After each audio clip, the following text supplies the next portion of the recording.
Unus contacted me yesterday that she wanted to contact me, but I think she's. Let me try. No, she's not in Penang. She's in Kuala Lumpur today. But you try? So basically, she's not. You try. I'm not sure what time you have flight to Kuala Lumpur. So Right. You try. Yeah, so I'm calling her now. I called her before, so it's probably not going to fly, but at least let's give it a try.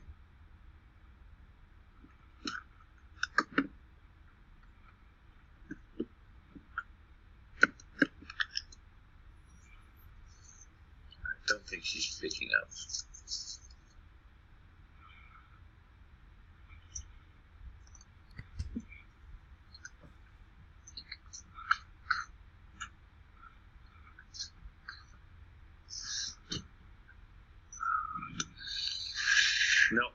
No, it's not working. So it will be the three of us. Not in the call.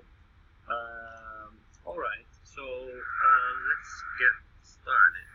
I will share my screen. Let me quickly pick up the presentation.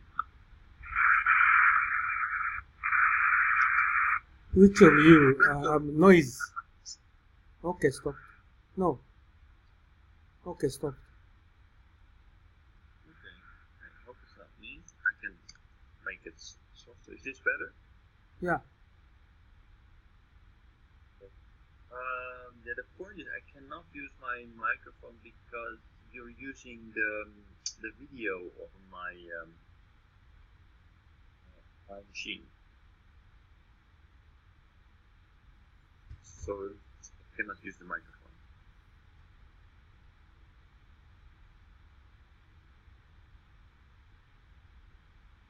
Okay.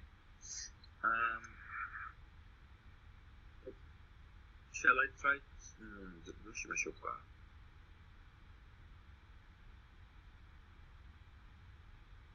It's probably better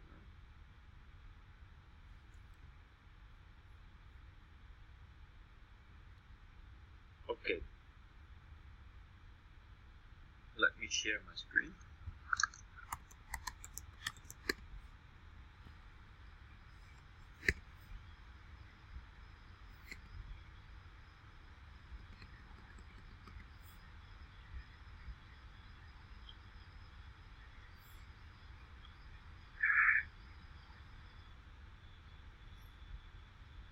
There we are. Okay. Okay, so good morning everybody. Today is July 30th, Monday morning. We're joined from Vietnam and Tokyo.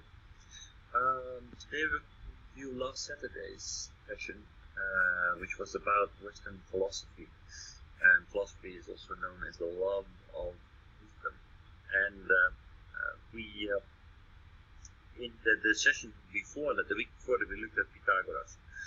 Pythagoras was a pre-Socratic philosopher, and pre-Socratic philosopher. Why do we distinguish between post and pre-Socratic philosophers? Well, basically, Socrates was what Jesus was for Christianity, was Socrates for philosophy. That's basically when the years start to count. So Old Testament, New Testament. The biggest difference between the two, between post and pre-Socratic philosophy, is the so-called Socratic questioning, and the dedication towards truth finding. This is what philosophers have in common. They have different ways to find the truth. And that is based on logic. So when we further dissect philosophy, then we can, and we saw this on 2 weeks ago, that basically Western philosophy tries to answer big questions. this is not unique for Western philosophy, by the way. We also see elements of this in Eastern philosophy. But to make a classification within philosophy, we have three kinds of questions. First kind of question are metaphysical questions. That's basically the understanding of the fundamental nature of the world, universe, and the being. What's the world like? What is the sun? I don't know if you remember that, but there, for example, were theories from Aristotle that he theorized that the world is basically consists of earth, water, air, heat, exists in circles. Earth is heavy, so that's the core. The water lies on top of earth. Air lies on top of water, and the heat, fire, lies on top of air. That's the reason why fire always goes up, because it goes back to its natural state. So those are metaphysical questions. Other metaphysical question: does God exist? That's a very important question. How can we be sure that God exists? And not just say, just okay, yes, God exists, or God doesn't exist. Nietzsche was famous for stating that God is dead. So is there an afterlife? Those are metaphysical questions. So that's the first group. Then the second group is epistemology. And epistemology is a very existentialist question. And basically, this is the philosophy of finding answers more or less from within your own mind. So not in empirical findings, but within your own mind. What is the truth? Is what I see actually true? And how can I be certain it is true? We will shortly see an example of this. And then value theory, and this is actually parallel with Confucianism. Value theory is actually looking at, okay, how should we organize ourselves? How do I become a good person? What is the role of the state? What is the role of parts? So that is value theory. So we have one part that focuses on how to organize what is the world, the universe. What does it look like? Is there a God? Then there is the fundamental question of do I exist? Je pense donc therefore I am. I think therefore I am. From René Descartes is another example where basically Descartes concludes that nothing is certain. Nothing is certain. The only thing that is certain is that I am uncertain. But because I am uncertain, I know that I think. Because I think, I know that I exist.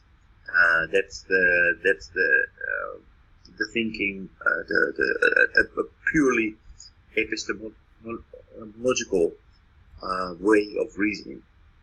And then the value theory, the role of the state, like the state was literally a book written by Plato. The role of art, which is a book from Aristotle. So those are other questions.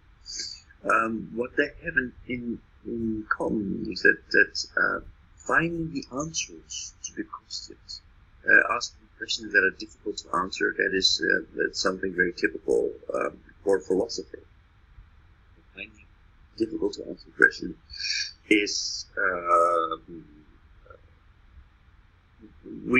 in order to do that, in order to find the answers to it, we need to use and apply logic, reasoning, and giving strong arguments. So not falling in the trap of fallacies. So this Therefore, we need reasoning, and reasoning is, for example, deduct. Reasoning is induct.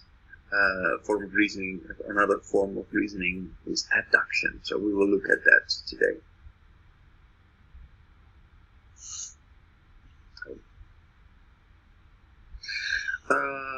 So Pythagoras.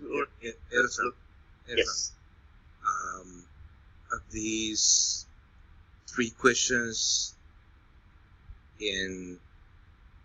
I mean, what kind of relationship are these questions? Well, is it vertically structured or complementarily supported? Can you repeat that?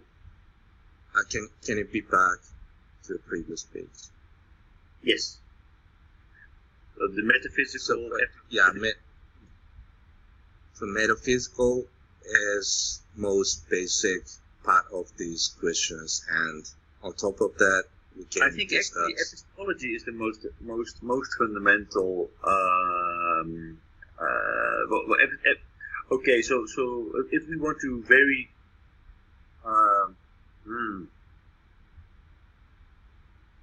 I don't think there's really an order in it. It's just a different kind of question. So, and actually, it is not so. It's not like the big thinkers, like for example Plato. He wrote books on value theory, but he also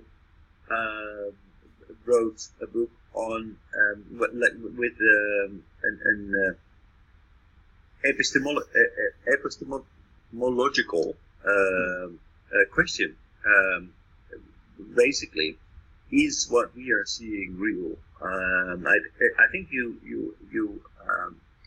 joined when we looked at Plato's video, where there was he asked himself, okay, is what I see, is that real, or is it just an imagination? So how can we be sure that it is real? And in his example, he showed he gave the example where prisoners who were born in a cave and were held in a cave their entire lives. Behind the prisoners was a fire that was burning, so they were facing a wall. So everything they thought that they ever saw was a shadow on the wall in the cave. But that's all they knew, and that was their reality. And then his question was, okay, how can we be sure that what we are observing is the reality, or if it's merely a shadow on the wall of a cave? So we always need to find the truth. So that is a epistemological question. He also asked metaphysical questions. Okay, what is the nature of the world and the universe and the being, and he theorized on how the entire universe fit together. He believed that the bodies in the universe, they all had very clear shapes, just like Pythagoras actually, like stones, quartzes, and other kinds of stones. And those stones were actually they had the similar shapes as the bodies in the universe. So philosophers did not limit themselves to one kind of question. Later on, I think there were more philosophers like Descartes, who, as far as I know, only became truly famous because of his epistemological way of thinking. But most of the philosophers are actually they think they don't limit themselves to one kind of question. So the basic questions are made before Christ. So right. that is the Christianity who is following these questions. The Christianity is based on the big questions.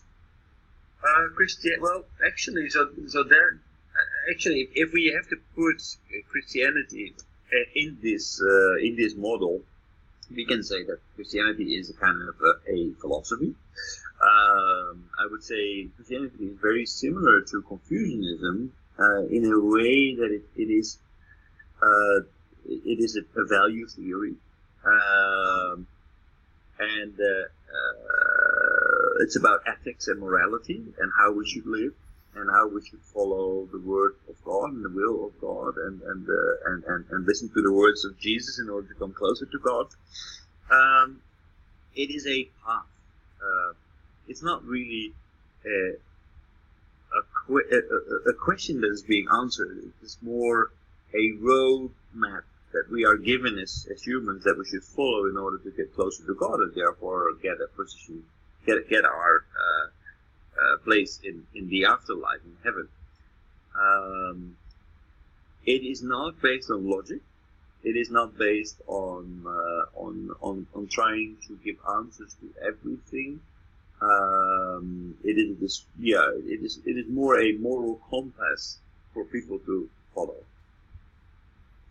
But on the other hand, because philosophers were so influential, it was definitely true that the church tried to incorporate philosophy and thereby give a justification of Christianity. So that basically philosophy and Christianity were at peace with each other, and were not necessarily it was not necessarily so that through philosophy God could never exist, for example.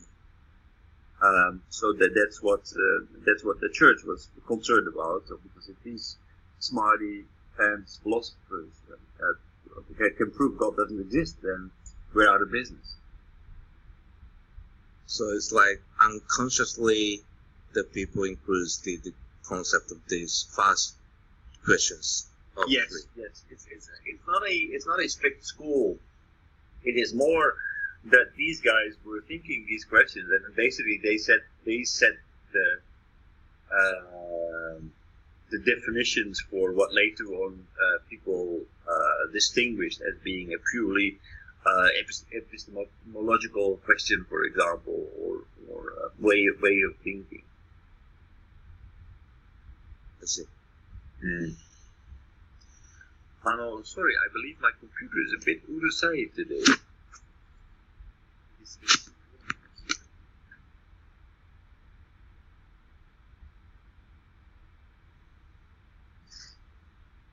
Do you have a noise on the background, Urusan, or is it okay?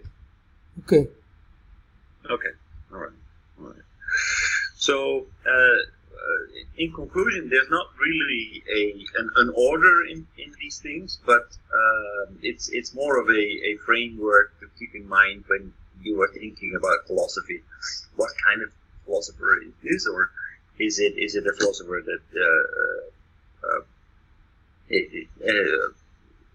that asks all kinds of different kinds of questions? The point here being that these are kinds of questions that philosophers ask themselves. Difficult to answer questions. So we looked at Pythagoras, and Pythagoras believed very strongly that the world could be explained through mathematics. That there was a logical connection between mathematics and the rest of the world. They tried to prove everything and they tried to fit everything in that model, but it became clear that not everything can be declared as rational numbers. So that became a problem, and they didn't solve that problem through Socratic questioning, but basically tried to shut people up who questioned the theories of Pythagoras by empirical observation. Then came Socrates along, and Socrates never wrote a book. what he did is he went around town and he asked questions, and asked difficult questions to people in order to understand. He never claimed to know anything. He just was curious and wanted to learn the truth, wanted to find the truth, and in order to find the truth, he needed to ask questions. Plato was his follower and his admirer, and Plato put Socrates in the center of all of his books because his teacher actually inspired him as a philosopher. We also looked at the Plato video 2 weeks ago, so I'm not going to play that. Then Plato was the teacher of Socrates. He wrote a book about shadows on the wall. He theorized about how the heaven and earth, how our universe, what it looks like. And was an abstract thinker, epistemological thinker, but he also wrote on the role of the state. And for example, Greece is known as a democracy, and Plato, Socrates are so-called philosophers who would have promoted democratic ideas, but in the reality, it was not exactly democratic, not as we know it today. Plato claims that basically people are not equally equipped to become leaders in a democratic system. Not everybody is suitable. Women are not suitable. And I think that's probably. I think Confucius probably would have agreed with that. So women were not suitable as leaders of a city or of a democratic system.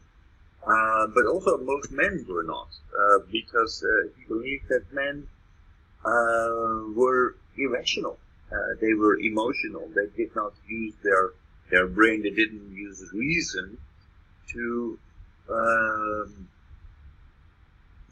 actually make the right decisions. Therefore, if men are irrational, then who should rule the country? Well, that's simple. Philosophers should. Philosophers should be the leaders in a democratic system, because only they can think straight without emotion, use logic in order to derive at conclusions. So only they should be the ones who rule the country, rule the system. That's actually so Plato was more of an abstract thinker, less of an empirical thinker. That is in contrast with Aristotle. Aristotle was a very famous, prolific philosopher, and he focused much more on these values about ethics, about what's right and what's wrong. And he actually observed the world through his own eyes and then tried to put it into reason. Aristotle wrote. He founded the Lyceum, which is the model of school. So Plato founded the academy. Aristotle founded the Lyceum, and Lyceum was basically a way of bringing your students out of town on walks, and the school was not inside of a building, but just a place between the trees where there would be discussions between students and teachers. We still have lyceums. Actually, I graduated from one, and there are lots of them in the Netherlands and in Europe. Basically, so Aristotle answered four kinds of questions. So first of all, about happiness. And what he defined is people who are happy are people who are capable of balancing their virtues between vices. So he made a table, and in the middle he put virtues. Virtues, for example, about selfishness and about being witty in conversation, being a good conversationalist.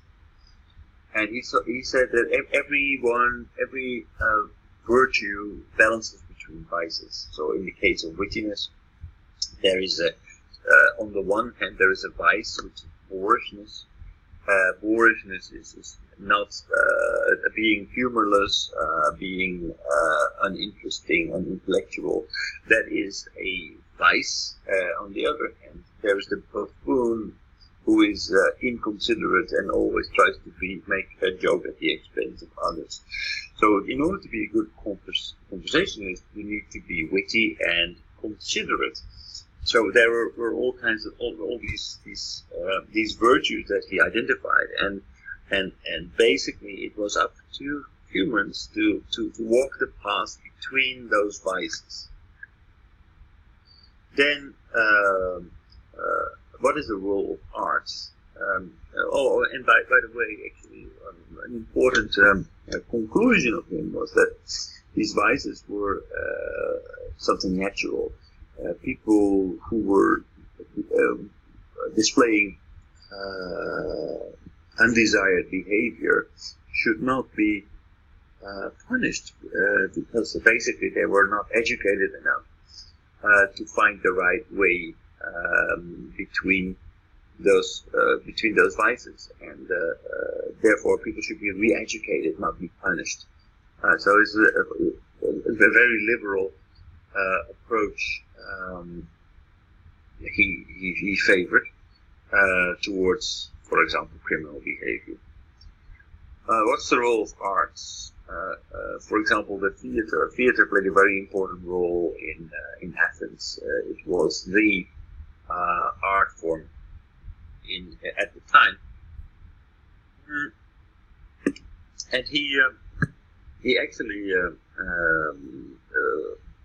stated that the function of art, the function of theater, was to move people's emotions, to bring people into a state of fear and pity and empathy. So we could, the theater should trigger these emotions, and we should experience them so that we will be healed.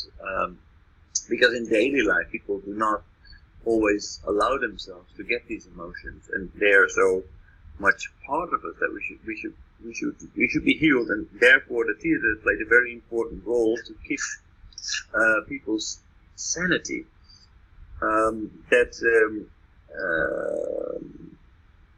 That was not the only thing that he wrote. Actually, he wrote almost a blueprint on how to write a piece of theater, how to write a play.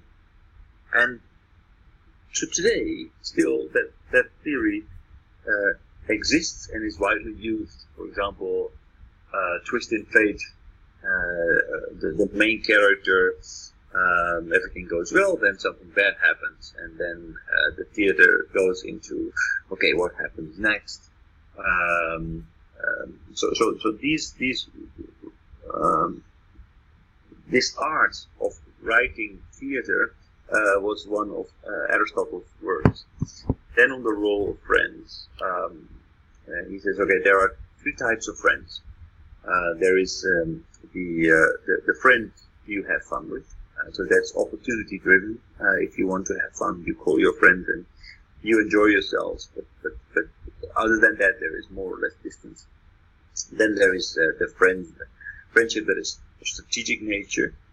You become friends in order to benefit from each other. That's the kind of friendship that is more common in business, for example, where business people meet each other, they wine and dine, they engage with each other, but with the sole objective to actually grow business, grow opportunities. And this kind of friendship is also not of any importance. Then the third kind of friendship is the true friendship, and that is the friendship where you are vulnerable, where basically you expand yourself through your true friends, because you will basically do things that are not logical. You will look after another person. You will care about his or her fate. So this is the true kind of friendship, and that is this kind of friendship gives you happiness and grow you as a human being. So that is the kind of friendship that gets me advocated. Then the fourth book of Aristotle is about rhetoric. Similar to Plato, he believed that democracy had its limitations because humans are not rational.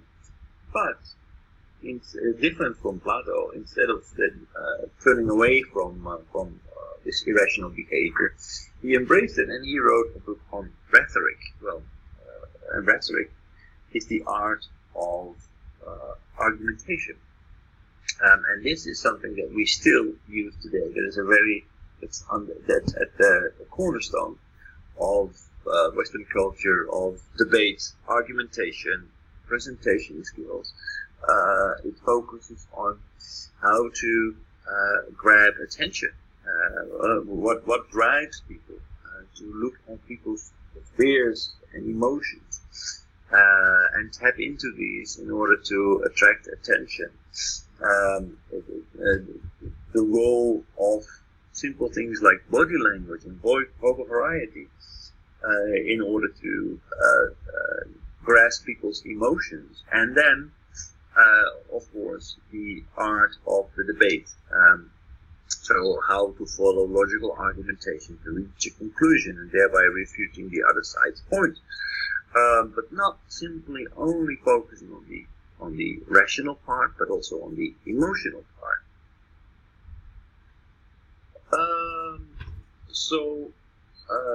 Aristotle was a very, very important and important philosopher.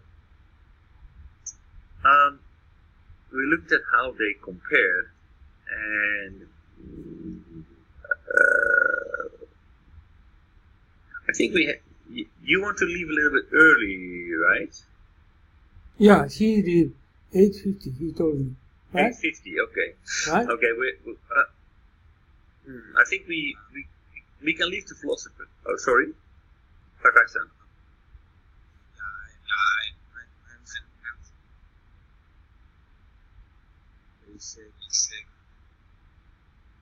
I cannot hear you.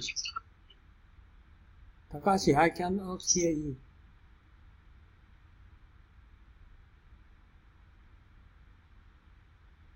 Takahashi, I cannot hear you.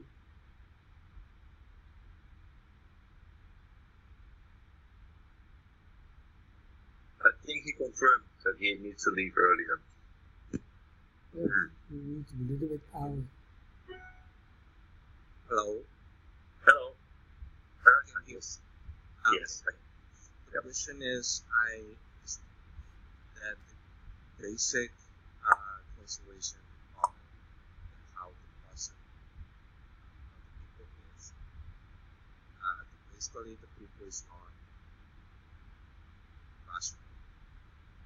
rational. Takashi, you have some problem for your microphone. How about this? Hello? Yeah, I can hear you. Very small voice. Very small. Very small. Yeah. Yep.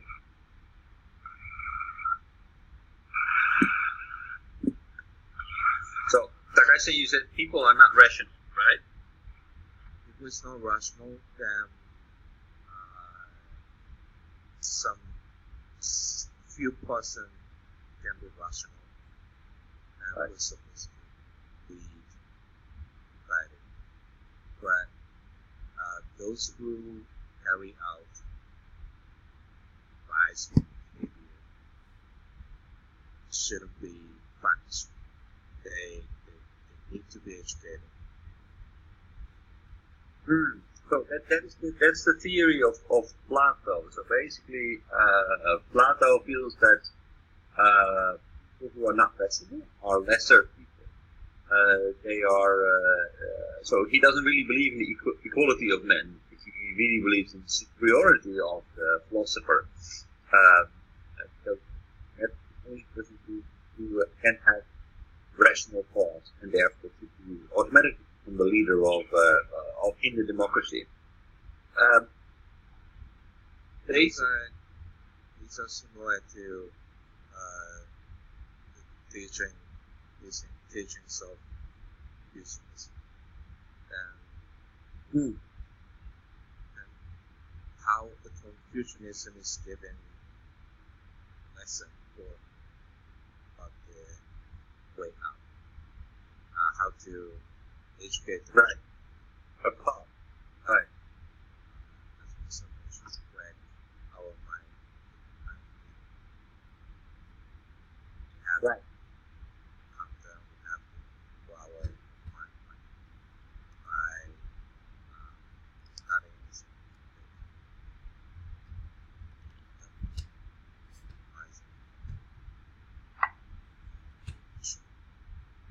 And it seems this is also similar to philosophy. So actually, I agree with you that the Confucianism and Platonic have they actually point out the same problem. People should that the state should be led by good people. So they both have a limited version of democracy at hand. Aristotle, on the other hand, he accepts the fact that people are different and not everybody is a philosopher. But he rejects that because they cannot think straight, that they should be abolished. Basically, it's up to the philosopher, up to people to actually, in order to be more persuasive, to recognize and understand and acknowledge that people are not only sensitive towards rational thinking, but also are emotional human beings, and that should not be just thrown out. I mean, that's also the reason why he believes that the importance of art and in happiness, those are purely emotional senses that should be incorporated in our lives. So basically, what we need to do, we need to find a balance between rational behavior and good ethical behavior. And philosophers can still be tolerant, but they learn how to incorporate the emotional part of themselves and people around them. Now, when you talk about how to become a virtuous person, so Plato gives a little bit of he doesn't really answer that question as deeply as Confucius does. Plato more or less says, okay, philosophers, they think and they argue purely through induction, deduction, abduction, and therefore they are they find the truth. He doesn't describe the path towards the truth. He only describes the methods, the methodology that philosophers follow, whereas the Confucius has more gives more guidance to people to actually follow a path by be patient, by be still, by agreeing with your wife, and thereby becoming a better person, manage your family, and these things Plato doesn't touch upon. Am I wrong in saying that okay, we need balance emotional, rational state. But if you are a supporter of Aristotle, you're absolutely right. But if you're a supporter of Plato, you're not. Plato would argue. So the argument, discussion, and presentation to exchange discipline idea is a mind the base as Anyways, yeah. So that is the Aristotelian way of thinking, not necessarily making one inferior to the other, but acknowledging that both exist, and by acknowledging that, giving people guidelines on how to reach into your emotional part, and how to reach others by not only appealing to logic but also through the emotional part of people. Each one is saying that everyone can be Plato. I don't think that any one of them is okay. So Socrates argues that so Socrates doesn't claim to know anything, right? So everybody can be a philosopher. The only way that you should live your life and find the truth is through questioning. So basically, Socrates claims that anyone can be a philosopher. Now, Plato is going to fill in the words, and he realizes that not everybody is asking these questions, and what's more, people are actually not even driven by answering these questions logically, but he observes that people are irrational. Therefore, he rejects them as equal human beings and says, okay, well, the irrational person should not be a leader. Whereas Aristotle says, well, and by the way, Aristotle was also a student of Plato. But Aristotle says, well, yes, I do observe that people are irrational, but we should, instead of rejecting them, we should reach them by acknowledging their emotions and thereby tapping into these emotions, and we should adjust our argumentation by incorporating an appeal to these emotions. So that's why in public speaking, for example, there is such a focus on how to use your voice and how to use pauses and how to use rhetoric, rhetorical style figures to make analogies, to tap into people's fears and into people's hopes, how to inspire people. These are all Plato would reject it and say, okay, well, that's nonsense. If it's it should be true or it's false, and other than that, nothing matters. But Aristotle says, no, we can do better than that, and so he gave basically a manual on how to persuade people who are not necessarily only thinking logical. Aristotle, the deduction, abduction, this discussion method is the better way. Well, actually, so no, I think actually that's true for all three of them. That those the techniques that we follow. Basically, I think that's interesting to look at those videos because that's the methodology that the philosopher follows in order to derive conclusions, and that is actually also the basis of Western thinking. We always try to be, and very broadly speaking, but most people try to be logical. If you are engaging with a Western person, and in business, for example, and you can catch this person in a fallacy, in an inconsistency in his thinking, then you can win the argument. Because there is nothing worse than being inconsistent or illogical for a Western person. So that's why a lot of the argumentation is about, first of all, creating a common world. So let's say that we are negotiating a software development project. And software is something very abstract, right? The truth or the things that you want to build more or less exist in the heads of all the people at the table.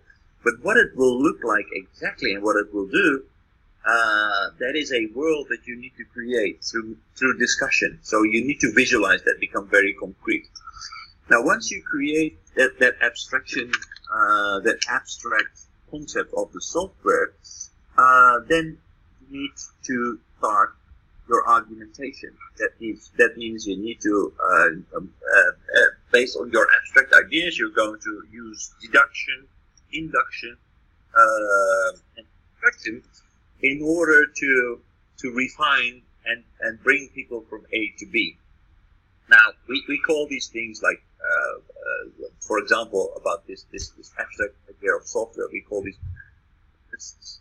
And premises, they through premises, we are going to find the reality, argue and try to persuade people. But at this point, I think it's probably useful to show a little piece of video. It's a few minutes to clarify what I mean with deduction, induction, and abduction, because this is an important foundation under Western culture. By the way, before that, I tried to confirm. You said rational and emotional balancing. What's the difference between Plato and Socrates? Not Socrates, Aristotle. Aristotle. Yeah, what's the difference between the thinking about balances between rational and emotional? Right. What's the difference? So, well, I think in this case, in the case of Plato, I think that both agreed on rational behavior and the importance of rational behavior and the importance of logic, more importantly, the importance of logic to derive at your conclusions. They both observed, though, that on the town square, in political debates among people, it was not always the power of the logical reasoning that won the argument. Sometimes people won an argument because they were great athletes, or they were wealthy people, or they just were attractive human beings. They looked good. So it was not the power of the argument that won the debate. In the case of Plato, he concluded that therefore not everybody should be allowed to vote. Not everyone should be allowed to be a leader under a democratic system. Only the people who could prioritize logic over emotion had a role to play as a leader, and that is the Platonic conclusion. Whereas Aristotle says, no, we are not only logical human beings, we are also emotional human beings. And if we want to be persuasive, we cannot only rely on logic, but we also need to rely on persuasion, and that is appealing to emotions like fear and greed and all kinds of emotions that people have. And how can we do that? And he wrote a manual to actually be persuasive. So Plato's idea is the same as Socrates, right? Yes, it's the same as Socrates. Only Plato rejected emotional side, And Aristotle more or less incorporated the emotional So side. what is our opinion about voting by Aristotle? Plato denied everybody equally voting right? But how about Socrates? How about Aristotle? No. Plato only said that the only people who should lead in a so-called democracy, the only people who should be able to vote even, are philosophers. Only philosopher. Yes, only philosophers. Oh, I see. Limited. Yes. How about Aristotle? Aristotle was more inclusive, and he said, okay. More inclusive. Yes. But yeah, well, I mean, these people they are known as the founders of democracy, but that's absolutely not the democracy that we know today. Oh, so exactly the same. No, different. It's there are differences in people. There is a hierarchy and not everybody is created equally. You're talking about Aristotle? Well, Aristotle is more. Aristotle doesn't believe people are equal, but he says, okay, well, instead of turning your back on the market space, then basically you isolate yourself in becoming a leader as a philosopher. There is virtue in philosophy.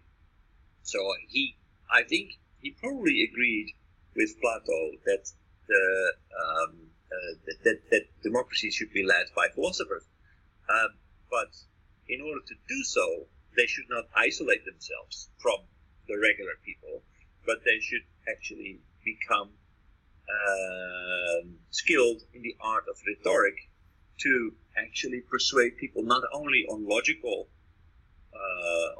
grounds, but also on illogical and emotional grounds.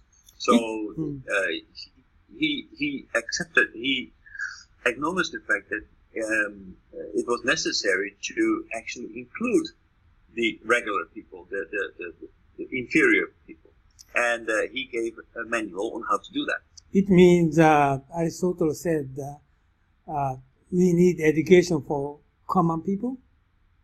Yes. Oh, okay. Yeah. Okay. Yeah. And Plato is for just yes. So it's not only that we need education for common people. Basically, we needed to educate the philosophers to reach the common people. Right? A good philosopher should be capable of not only being able to give a logical argument, but also to sell his points on the market space, on the market square. But there is also a role in education, of course. That's why he wrote the book on art, because he actually and if I'm not mistaken, in Athens at his time, people were subsidized to go and visit the theater, because the theater played such an important role in educating people and bringing them closer to their emotion. It's a form of education that was necessary for regular people as well as philosophers, for everyone basically, to get in touch with his or her emotions. I'm not sure whether it was her actually. Maybe it was only him, probably. But people who couldn't afford the theater tickets, they were subsidized to visit the theater. So it means the philosopher need to study how to persuade common people. Yes. That's Aristotle. Yeah, I understand. So Aristotle's idea is very close to current democracy. Yes, much closer than Plato. That's right. So it's an approach like we need to understand how to emotionally encourage people that understand what is right. Like by pushing something on the process that we want for our idea.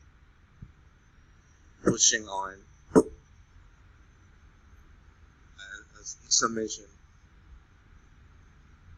and is sometimes we need late versus comes as who their intention of. Akasan, sorry to interrupt you, but I think you need to put the microphone closer to your mouth because I cannot hear you. Yeah, I cannot hear you. How about this? This better. Okay. I mean, this Aristotle approach to convince and educate the philosopher to come closer to the common ground is like to convince someone emotionally in getting them have they feel that they are understanding. So it's like pushing the logic, pushing towards that they think. So the concept is pushing, encouraging, whereas the Confucianism, as we also sometimes mention, that we have to wait or pulling some tension from the person. So pull off or push on. This the way to. I would say I do not necessarily agree, but to the extent, I think that only winning an argument based on logical reasoning, that is something that both Aristotle and Plato have in common. That is kind of more or less pushing. That is the persuasiveness that is achieved through logical reasoning. So I'm smarter than you, therefore I'm right. That kind of thinking. But basically, what Aristotle does and advocates is not necessarily pushing; it's also pulling. It's by attracting people, by giving them inviting ideas that appeal to their emotions.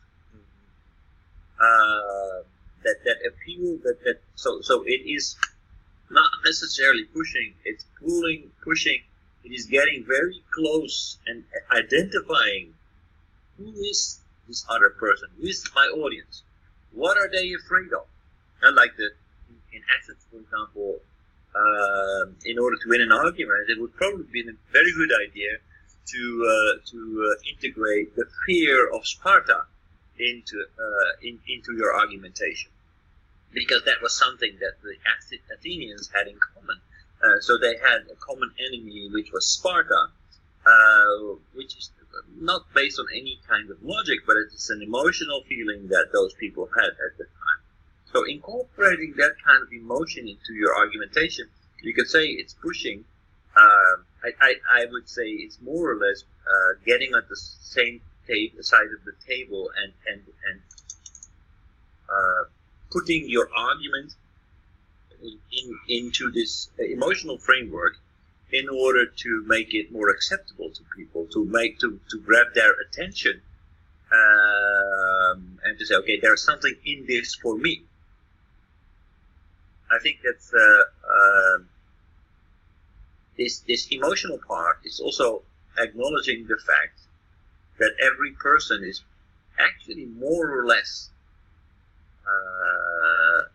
egoistic.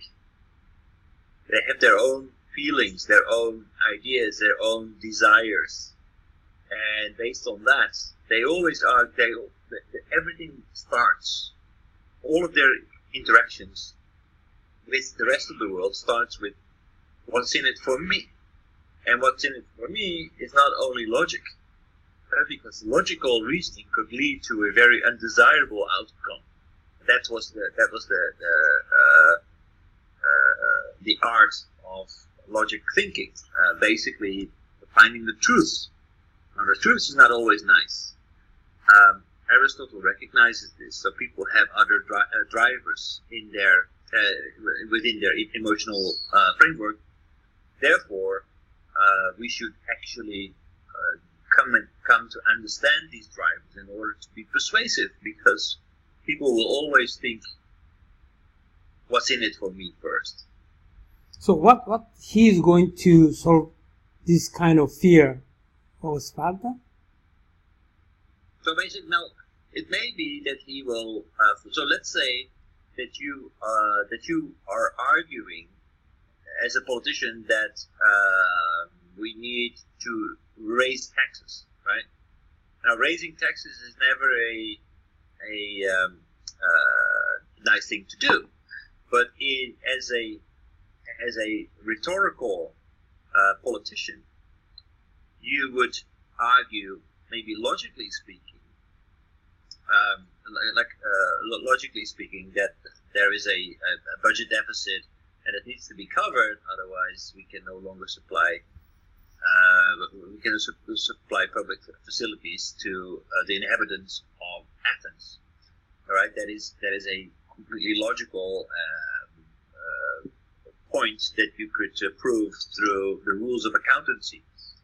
But Aristotle would say, okay, how can we tap into the self-interest of people? That is the fear of the Spartans invading Athens, because that will immediately threaten their livelihood and that will threaten their wealth. So everybody's afraid of Sparta. So according to Aristotle, he would argue that in that case, start your argument by referring to Sparta and about the strength of their army and about the relative weakness of Athens and what that means for the individuals in the audience and what it will mean for our city, Athens, so that it will be absolutely crucial to be able to defend ourselves. Otherwise, our life as we know it is at stake. These kinds of arguments, identifying irrational thinking and selfish behavior of people, is something that Plato does not want to acknowledge, but Aristotle does. It means more rational rather than emotional. Basically, by connecting rational and emotional together, in the case of Aristotle. This thinking is exactly the same as Confucius. It means balancing between rational and emotional. Yes, and that's so that is what Aristotle advocates. The balancing of emotions, like the virtues between the two vices. So always a balance. Find a balance between two bad things. So too much and too little is a vice, but right in the middle lie all the virtues. It's the same as golden mean? As what, sorry? Golden mean. Yes. Golden middle, yeah. Okay. I understand. Right. Okay. Takashian, you only have 10 minutes more, right? Okay, so then we're not going to show the video because we don't have enough time for it. Then I try to. You can show it. 10 minutes, okay. Because he does not know induction, abduction. Right. So maybe I can try to explain it. Okay. So we have basically the basis of argumentation, reasonable argumentation by philosophers is partly based on deduction, and deduction is actually maybe it's best to give an example. Deduction would be all men are mortal. That's a premise. That is something that we agree upon. And in case of deduction, these premises need to be proven. So this needs to be an absolute truth. Otherwise, it's not a deduction. But in this case, all men are mortal is something that we can say yes to. That's not up to discussion. Everybody will die eventually. That's what we know for sure. So the argument, all men are mortal, plus the next premise, Socrates was a human being. That means that if we put those two premises together, we can deduct that Socrates was mortal. So all men are mortal. Socrates was human, therefore Socrates was mortal. That is a form of deduction. But not everything. So the nice thing about this is that it's 100% logical and clear to understand. But the disadvantage is that it's not so. It will not give you very great conclusions because the premises are so limited. It only works if something is really irrefutable. So I'll give you another example of a deduction is René Descartes. René Descartes, he questioned everything. He really he was looking for the basis, the basic building block to rebuild the world as we know it, as we see it around us. So basically, he questioned, just like Plato did, is what we observe, is it real? Am I real? And so he tried to find the really fundamental answer to the question, do I exist? And he was struggling very much with this question because he couldn't find any truth. He couldn't find any proof for the fact that he existed. But then finally it hit him that because he was doubting so much, he was thinking.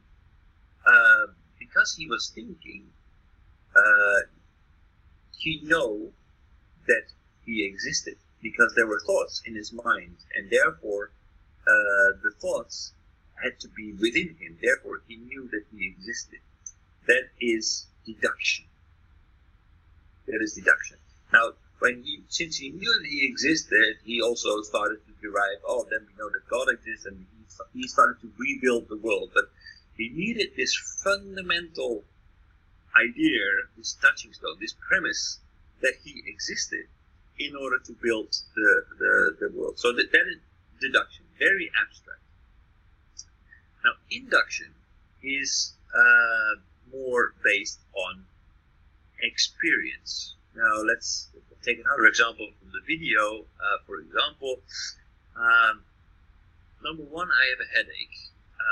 Number two is I have taken aspirins many times before, and it always cured my headache. Therefore, through deduction, I could say, well, if I have a headache, and I take this aspirin, then my headache will be cured. That is deduction. So let's take this aspirin in order to cure my headache. That is deduction through experience. But it's not 100% sure, because we don't know what the reason is for your headache. The reason for your headache could be that you have been hit by a baseball bat, for example, or something else that will not where the aspirin will not be beneficial. But it is very likely. It's very likely that your experience from the past will be the same experience today. Therefore, you will take an aspirin. That is deduction. Then we have a form of abduction. And abduction is basically a technique that is used very often by doctors and, for example, by detectives. Abduction is working as follows. So we have an hypothesis. Basically, in the video, there's this example. Two roommates go and have sushi on a Saturday night. on Sunday morning they're both throwing up. Therefore, they ate rotten sushi, right? So the sushi was not good. That is deduction. But a detective would say, well, that may be true or may not be true, but that's not enough for me to get a conviction in court, because it could also be that there was actually a virus going around campus. So if that is the case, then the fact that both people got sick was not cannot be attributed to the rotten sushi, but can only be attributed can be attributed to something else. So abduction means that you need to verify alternative theories in order to safely conclude that your hypothesis is true. So abduction is testing your hypothesis against alternative theories in order to falsify or confirm your argumentation. Now, these three forms of argumentation deduction, induction, abduction, form the basis of Western thinking. This is the framework in which we grow up, and what we use as people. Everybody uses this as as the foundation of their thinking. So abduction, deduction, induction. Whereas in Japanese society, I sometimes hear, you're right, but yet you're wrong. In Japanese society, it's not necessarily if A, therefore B, if A and B, therefore C, but there is a more of a holistic approach where not necessarily abstract and go for premises, but we look at the whole. We're not making models here. We're looking at the reality, except the fact that models are abstractions of the reality. In Japan, there is more of an inclination to actually look at the whole from all kinds of angles and directions and ask questions. What if we look at it from this way and from that way? So the whole process of truth finding is more a way of actually looking at the whole and trying to grasp and understand it. On the Western side, people will always try to make a model out of it, go to the whiteboard, make a model out of it, and then start to argue, make premises, and start to deduct and abduct in order to come to a conclusion. Whereas in Western society, there is more a tendency to look at the reality and then just basically poke at reality and try to find how it works and how the things work together, and look at it from another angle and another angle and another angle, and then to finally understand reality without necessarily going into the trap of simplification in order to make sense out of it all. So this is when you talk about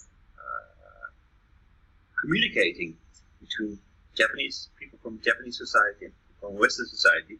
This is a major obstacle to reach consensus and to actually have the same mental framework in your mind when you're engaging with each other.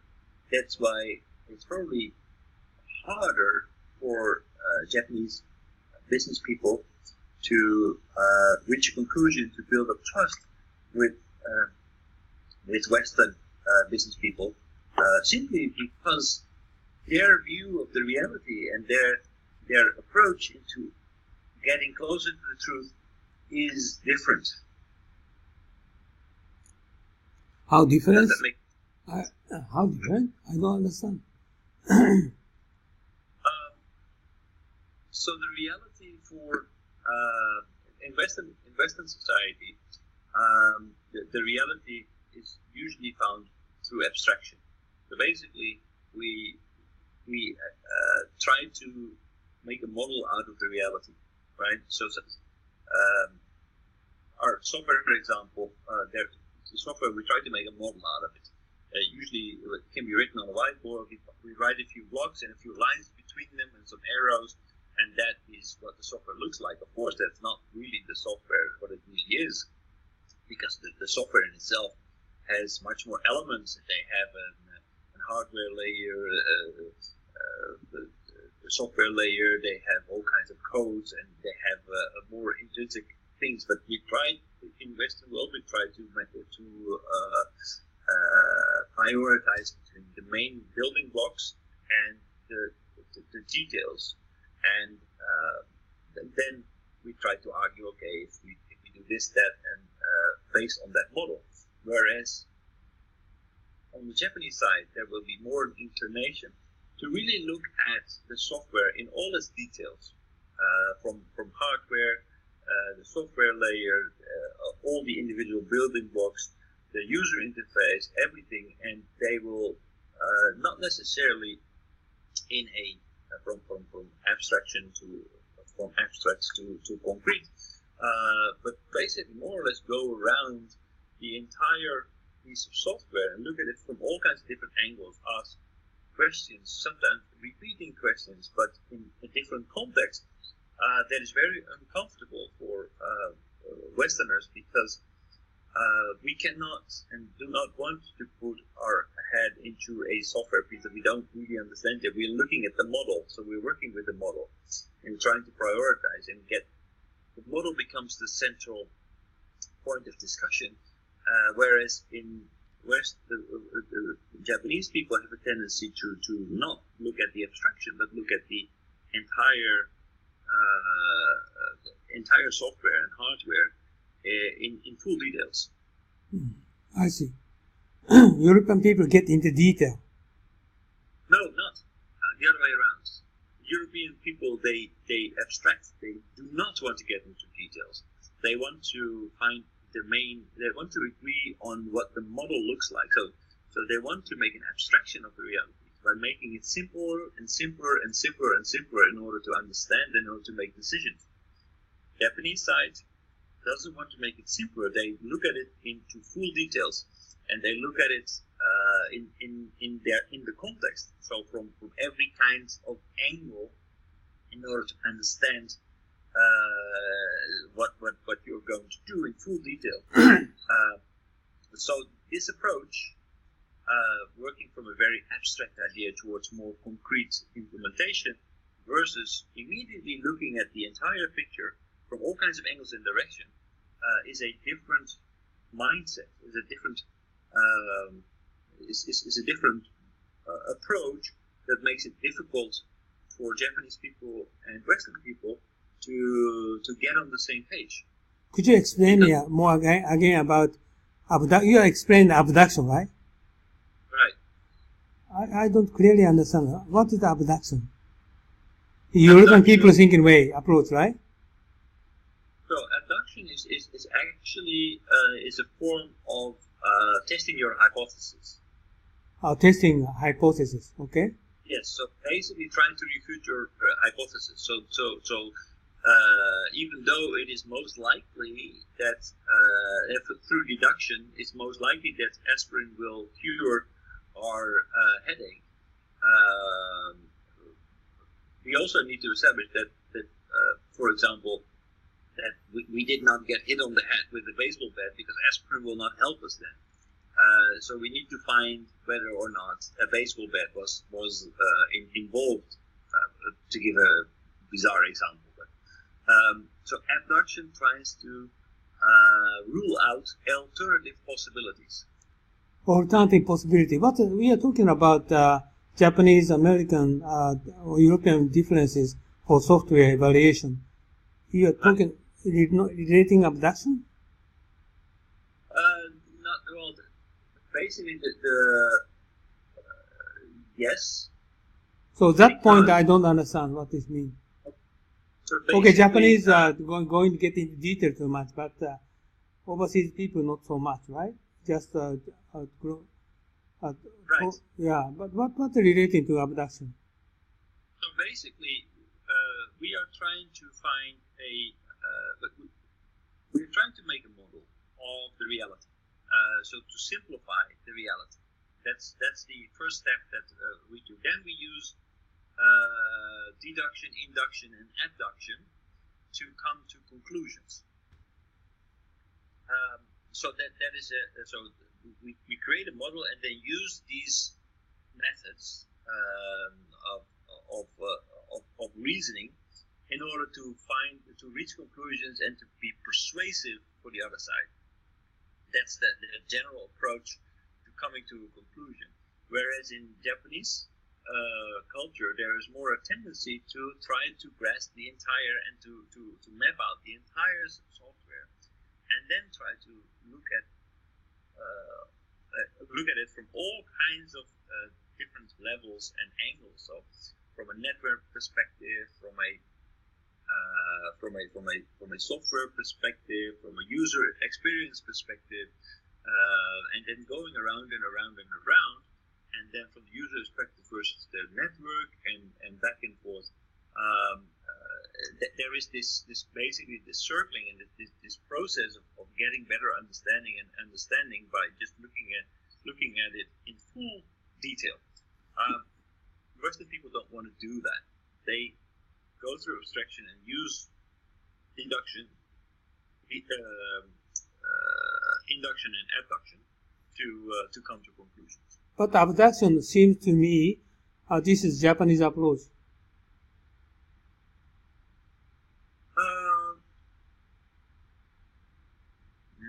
Not necessarily, because we need to have, for example, we cannot do, for example, without abduction when we talk about the same software systems. Like, for example, we can say, well, so we need this, that, and the other. But an abduction case would be, okay, what if we are under hack attack, for example? So we need to abduct and look at some scenarios that we want to include in our model. But that is something that we will look at in the end to make it robust. So first we will look at the functionality that is needed for the user, how to get return on investment, for example. That is the focus of our intention. So how to get return on investment, so we make a model. Then after the model is there, we look at, okay, so what are we going to do for hacking? I think the hacking question could be asked much earlier in the process by a Japanese person than by let's say, a European person. We are talking about Europe versus Japan. So basically, the hacking question is a refinement of the model. It's an addition to the model, and that comes much later in the discussions, not in the beginning. It means European people? Yes. Okay, why not you going to try to explain again abduction again next week? But still, I have some mixing idea, confusing Japanese and European idea. But Takashi is leaving now. Okay. Right? Okay. Maybe he just no time. He's just difficult to understand. Maybe induction, deduction understandable, but abduction is not easy to understand. Okay, but I will try to make some kind of a business idea that's maybe easier to understand. Yeah. Okay. So today we'll finish because he needs to leave now. Okay. All right. It's 9 o'clock also. Okay. All right. Thank you very much for today. Thank you. Bye bye. Have a nice day. Okay.